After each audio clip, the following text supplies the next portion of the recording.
Viewers, welcome to Tamil இலக்கண channel. இன்னைக்கு நம்ம பார்க்க போற தலைப்பு இடைச்சொற்கள்.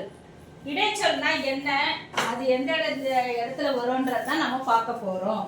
இப்போ இடைச்சொல்னா பேச்சொல் வினைச்சொல் மாதிரி இடைச்சொல்லும் ஒரு சொல். ஆனா இந்த இடைச்சொல் தமிழ்ல அதிகப்படியா இல்லை. நம்ம பேசுற மொழியோட பயன்பாட்டுக்கு உதவுவது முழுமையாக்குறது இந்த இடைச்சொற்கள் தான். இடைச்சொற்கள் பெயரையும் வினையும் சார்ந்துதான் இயங்கும். தாமா தனியா அதுக்கு அர்த்தம்லாம் எதுவும் கிடையாது. இப்போ இடைச்சொற்கள் என்னன்னு சொல்ற, இன், இன், கு, உடைய, ஐ, கல், ஆனால். இந்த மாதிரி ஒரு பெயருக்கும் வினைக்கும் நடுவுல அந்த எழுத்துக்கள் வரலாம். அந்த மாதிரி வரதுதான் என்ன சொல்றோம், இடைச்சொற்கள். இடை வரக்கூடிய சொற்களே இடைச்சொற்கள். இந்த இடைச்சொற்கள் வந்தாதான் நம்ம பேசுற மொழியோடைய பயன்பாட்டை முழுமையாகும். ஒரு வார்த்தை சொல்றோம்னா அந்த வார்த்தையோடைய அர்த்தம் முழுமையாகனா அந்த இடைச்சொற்கள் தேவைப்படுது நமக்கு. இப்ப வேற்றுமை உருபுல இடைச்சொற்கள் நிறைய வகைகள் இருக்கு. அது எந்தெந்த இடத்துல என்னென்ன இடைச்சொல்லா வருதுன்னு நம்ம பார்க்கலாம். இப்ப இடைச்சொற்கள்னா எது எது சொல்லியிருக்கா, இன், கு, உடைய, ஐ, கல், ஆனால், தான், போல, உடைய. இதெல்லாம் தான் இடைச்சொற்கள். இடைச்சொற்கள் எது எது, இன், கு, உடைய, ஐ, கல், ஆனால், தான், போல, உடைய. இதுதான் இடைச்சொற்கள். இது இடைச்சொற்கள். இதோட வகைகள் என்னன்னு இப்ப பார்க்கலாம். நம்ம இடைச்சொல்லுடைய வகைகள் என்னன்னு பார்க்கலாம்.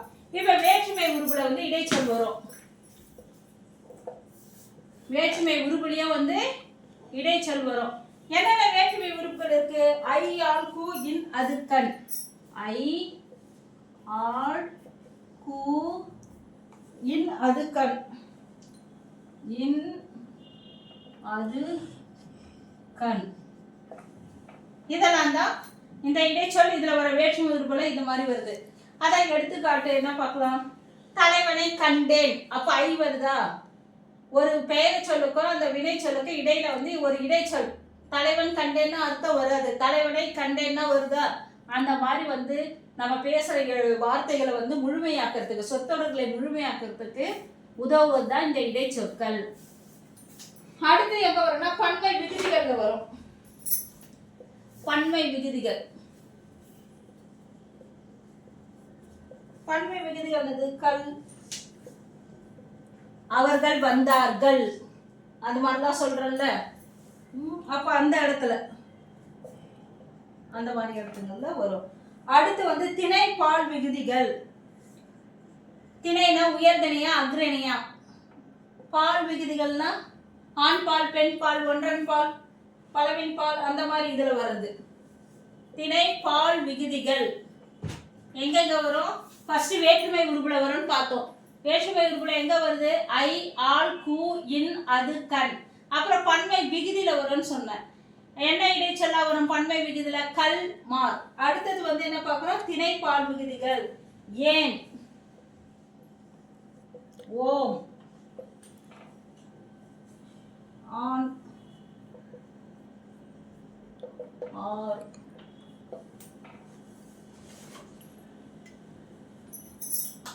து, ஆ. என்னென்ன வருது, ஏன், என்னென்ன வருது, ஏன், ஓம், ஆன், ஆர், து, ஆர்கள். திணை பால் விகுதியில இந்த மாதிரி இடைச்சொற்களா வரும். அடுத்து கால இடைநிலைகள்ல, கால இடைநிலையில கிறு, கின்று, இந்த மாதிரி வர இடைச்சொல். கிறு, கின்று. அதுக்கப்புறம் பெயரச்ச வினையச்ச விகுதி.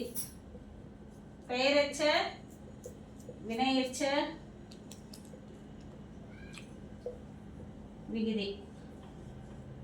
காலை என்று சொன்ன கிறு, கின்று. பெயரச்ச வினையச்ச விகுதில அ, உ, இ, மல். அ, இ, உ, மல். பெயரச்சத்துல வருது சென்ற, அந்த மாதிரி. அதுக்கப்புறம் எதிர்மறை இடைநிலைகள். அதுக்கப்புறம் எங்க வருது? எதிர்மறை இடைநிலை. எதிர்மறை இடைநிலையில என்ன இடைச்சொற்களா வருதுன்னா ஆ ஆல் இல். ஆ ஆல் இல். இப்ப கால இடைநிலைன்னா என்ன? கிறு கின்று. அப்புறம் பெயரச்ச வினைகள் எச்சத்துல வந்து அ இ உ மல். அப்புறம் எதிர்மறை இடைநிலையில ஆ ஆல் இல் இந்த மாதிரி இடத்துல வரும்ன்றாங்க. அடுத்துக்கப்புறம் வியங்கால் விகுதியில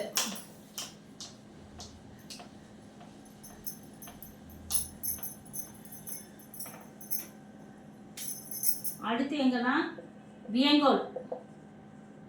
வியங்கோல் விகுதியில எந்த இடத்துல வரும்னு சொன்ன என்ன மாதிரி எழுத்துக்கள்? க இய வாழ்க. வியங்கோல் விகுதியில வாழ்த்தல், வைதல், வேண்டல்ன்றதெல்லாம் வரும் படிச்சிருக்கோம். அப்ப வாழ்க, அப்ப அந்த இடைச்சொல் கடைசியில வருது. சாரியை. சாரியில் எங்க வரும்? அத்து அற்று அம்.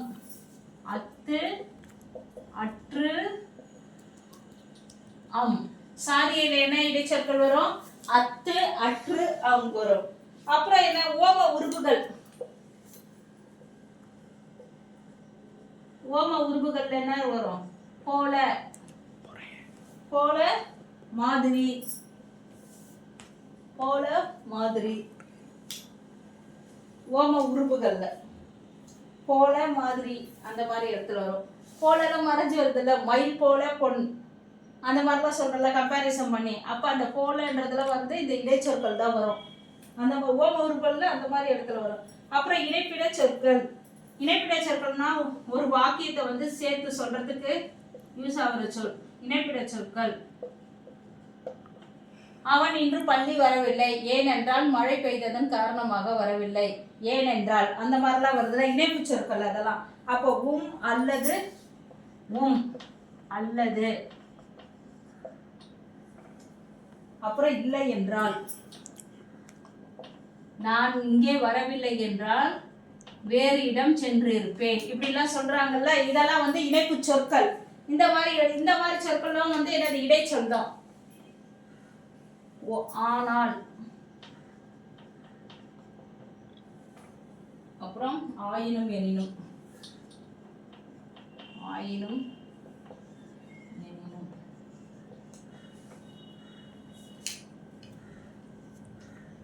என்ன பார்த்தோம்? வியங்கோல். வியங்கோல்ல எங்க வரும்? க இய.